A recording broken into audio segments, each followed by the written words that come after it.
growing up, my parents had strong opinions around money and equality. They told me that money was not important, boring, and evil. That people who worked with money were greedy and not talented. And in order for me to be equal, I needed to wait for the government or my employer to make me equal. That my equality was dependent on somebody else. I was helpless. Well, my parents were wonderful people, a little misguided, and on these 3 points, dead wrong. After 30 years of working as a financial advisor and a professor, I have a different take.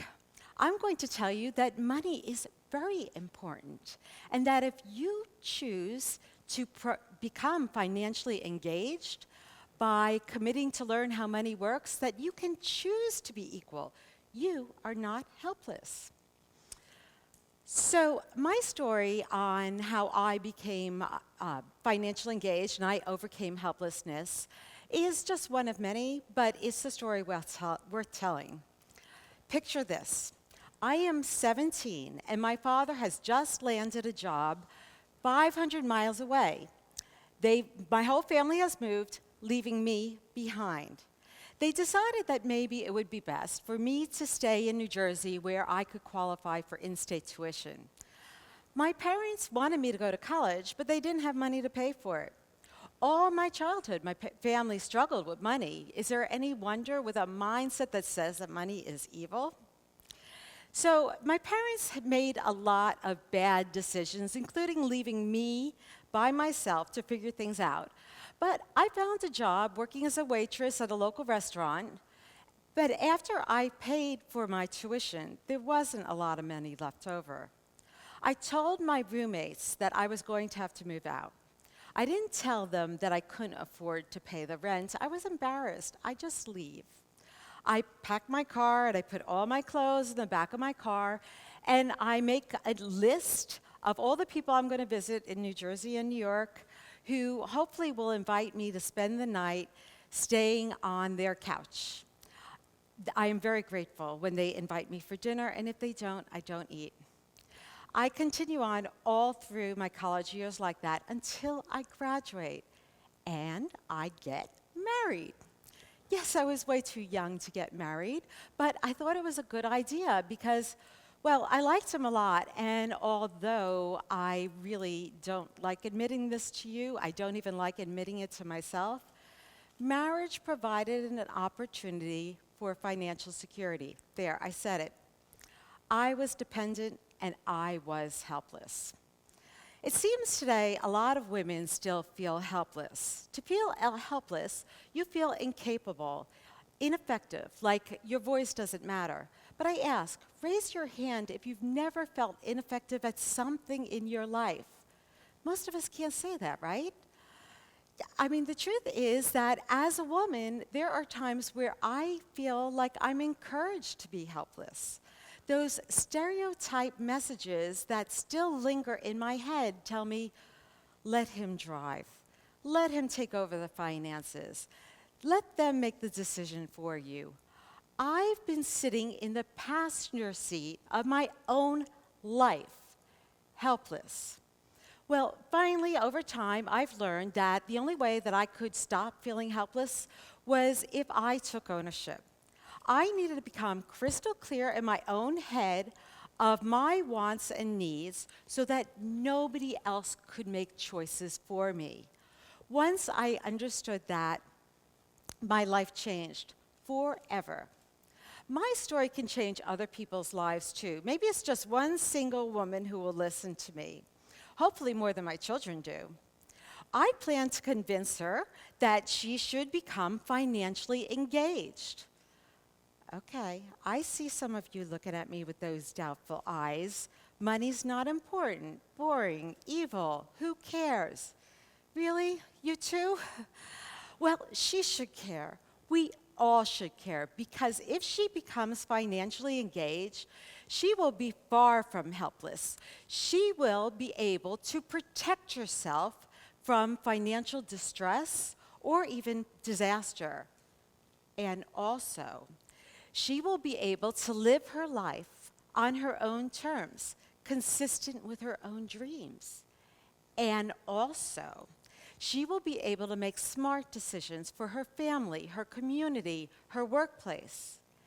And also, she will be able to participate in the big decisions that shape our world, finding meaning, purpose, joy, and well-being in her life, all because she's financially engaged, 100%. Am I saying that all women are helpless or not financially engaged? Of course not. But there are some women that have overlooked or perhaps ignored because they think it's not important, boring, or evil, the importance of financial engagement. Being financially engaged, understanding how money works, allows us to participate as equals. Two unlikely co-conspirators, money and equality, or maybe not so unlikely. You know, we all know that the gender equality has been a conversation for over 100 years, with 4 waves of the women's movement focused on consciousness-raising issues such as women's voting rights, workplace discrimination, sexual harassment, but without a final practical solution. After 4 waves, it seems that gender equality may still have an uncertain future. Many women still feel vulnerable and frustrated in general. Haven't you watched the news? You see that, right? Many women feel like they're not adequately compensated or rewarded in the workplace. Many women feel at best like they are not heard or considered, and at worst, like they are helpless. Consider this: equality. True equality is about having choice and influence and the ability to find meaning, purpose, joy, and well-being in our lives. And this is important because this is going to be a paradigm shift for some people. Rather than focusing on the helplessness of inequality, I propose a 5th wave focused on the solution, where women seize ownership over an area where historically we haven't participated. And according to the data, we still don't. It involves money. Well, why money? Social scientists tell us whoever controls the most important resource has the power. Undeniably, in today's society, money is our key resource. Think about it. Control over money offers choice and offers us the ability to influence those things that are most important to us. Nearly all the important decisions that we make in our life, in our families, the workplace, the community, and the world have financial consequences involved in them. Now, I have been studying women and money for about 20 years now. It was even my topic for my PhD thesis. There are many researchers that have found that women are less financially knowledgeable, a proxy for financial engagement. I wanted to understand which women. One of the studies that we did looked at women and men's financial knowledge. It looked at 7,500 different men and women, and we found that in every age group, women were less financially knowledgeable than the men. Notice, as a teacher, when I look at this, most of the people didn't even score 70%. Most of the people failed. We then broke up the group into never married and generational cohorts. And what we found when we looked at the never married group was that men and women were equally less knowledgeable. And these people didn't even score 60%. They all failed. This is actually why some of the young moms that we have who are trying to make good decisions for their families still struggle when they're single. We then looked at the married cohorts, and we saw that Women are less financially knowledgeable in every single cohort. This is particularly disturbing because it's often said that in the younger cohorts, the expectation is that as more women go to college, they'll become more financially engaged. But we don't see this in the data. And when we run the regressions controlling for college, that does not explain the financial engagement gap. Instead, what we're seeing that it really is about intrinsic motivation that drives financial engagement. And we love to see when women are motivated and inspired to get financially engaged. Janet, a woman that I worked with recently, had paid off all of her student loans and her credit card debt one by one, and finally now she is debt-free. She has taken ownership over her financial freedom and her ability to take care of her family.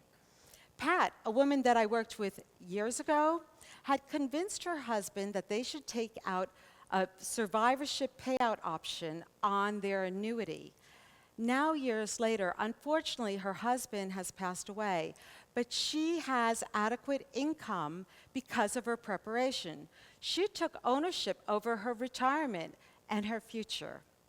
And there are women all over the country who are joining forces, creating giving circles where they choose a charity they want to support. A lot of these women don't necessarily have money themselves, but they have the ability to influence and direct where the money is going. They have taken ownership, and they are making a difference in their communities and in the nation. Unfortunately, as a financial professional advocating for women, I receive hundreds of phone calls from women all over the country who are having trouble. It's heartbreaking because many of the problems that they have could have been prevented. We have other people throughout the country who are also supporting women, but we are a small army. We can't reach all the women. Besides, I am tired of helping women after they get into trouble and their lives are in shambles. I don't want to tell another 65-year-old woman that she can't stop working, or a newly divorced mom that she has to sell the house that her children call home, or the young family that they can't take their children on vacation because their debt is out of control. I want to talk to women before they get into trouble so I can help change the trajectory of their life so that they have choices and they have influence. That's why we need a revolution. That's why we need the fifth wave. Financial engagement is not just about money. It's bigger than money. It's about equality. So women, take ownership. Proactively seek financial engagement. Go take that finance class. Sit down and review your budget. Ask questions, ask lots of questions before you sign any documents. And please, please, please, most importantly, pay attention to all the financial decisions that are being made in your life. The rest of us, let's make a pact right here, right now, that we're going to support all the women in our lives, our daughters, our sisters, our moms, our wives, and encourage them to become financially engaged so that they too have choices. You want to hear the rest of my story? So it's December of 1986. My first husband, the one that I married for financial security, comes home and tells me, I lost my job, we have no money. Ironic, right?